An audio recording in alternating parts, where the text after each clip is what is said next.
Hey YouTube, what's going on? It's Pastor Matt back with another daily dose of defense. And what I said yesterday is that I wanted to start talking about the early church fathers and what their writings had to say about what is Scripture and what is considered Scripture and what books of the New Testament are really cited by these early church fathers so we could see what they were treating as authoritative over the life of the early Christian. Now, the first guy I want to talk about is Clement. Clement of Rome. He was born in Rome in 35 AD and he died in Tarica of the Bosporan Kingdom, which is modern day Ukraine, Russia, around 99. Some sources have him dying as late as 101. Now, he has one known letter, right? Just one letter that was written a lot like Paul's letters. They're longer. This is called the Epistle of Clement to the Corinthians, or 1 Clement. And in this letter, he's basically talking about, hey, we've got to get back to what we were doing because you guys are getting sidetracked. And it reads similar to Paul's letter to the church at Corinth. As a matter of fact, he even quotes Paul's letter. You can find quotes from 1st and 2nd Corinthians in his letter, where he's like, hey guys, pick these letters back up and reread them because you've obviously fallen off the wagon. Now, there are possibly other letters by him, but that's the truth of what we know. We know who he was when he lived, and that we have one letter in existence that he wrote. There are several other writings that are attributed to him, but just they don't stand the weight and measure of are they authentic. He is possibly the Clement that is mentioned by Paul in Philippians 4, chapter 4 and verse 3, when he calls Clement a fellow laborer. And really, as with the rest of this, it's a maybe. We really don't know. The early history doesn't. It's kind of silent on him. Now he is listed by Eusebius and others as being the 4th pope in succession after Peter. So if they're counting, it's Peter, Cletus, Linus, and Clement. So there's really not a whole lot of credence to that since the Pope wasn't started to be a recognized thing until late 2nd century, even early 3rd century, before we really see the papacy taking shape. As a matter of fact, he talks about presbyters and he talks about overseers and then deacons, and then he kind of gives a hierarchy of the church.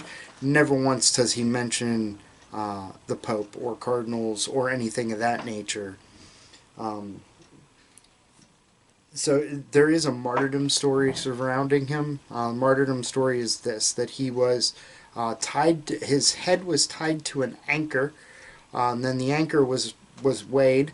That means it was cut loose into the ocean, and he was drowned while tied to an anchor somewhere in the Barents, somewhere in the Black Sea. And this isn't recorded in his earliest biographies. It's a tradition that formed around that area that people began to use to explain his martyrdom. And this would have been at the behest of the emperor. So if you're looking at like papal symbols and iconography, you're going to see an anchored cross that looks a little like that, and that is called Saint Clement's cross.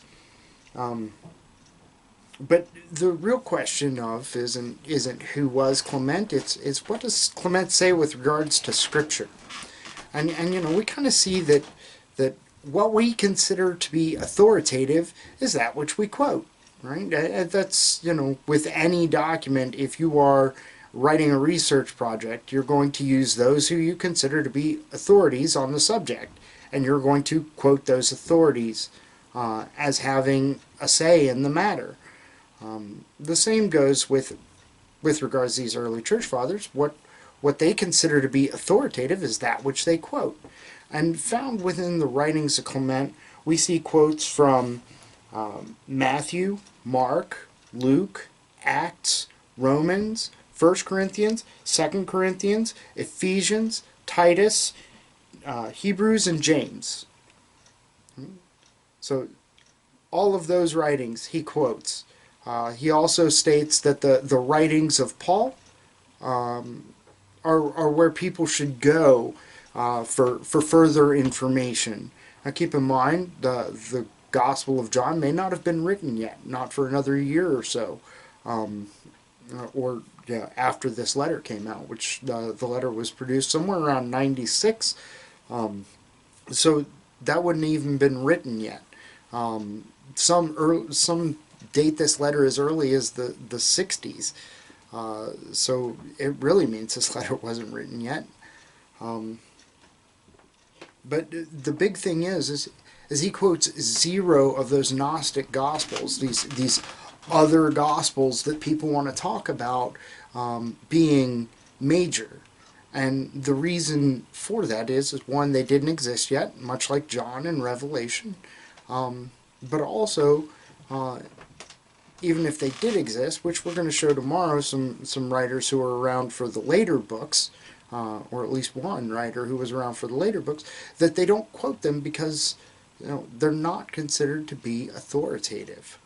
So we have to be careful what we are considering to be authoritative when it comes to the life and ministry of Jesus Christ. Much the same way that the fathers of our faith were concerned with this, we need to be concerned with this. And that is really what we should be taking away when we read these church fathers is not what more do they have to say about it, but what are they quoting? What are they saying regarding it? What are they saying is authoritative? Are they going, with the Bible? What more can we learn from them? And that is really the nitty-gritty of what we need to be seeing. And I just pray that this helps you to kind of want to dig into some of these early church fathers and see what they really had to say regarding who Jesus was and what his ministry was like and what that means for the ministries of those who would follow him. This has been a Daily Dose of Defense. Thanks for listening, and God bless.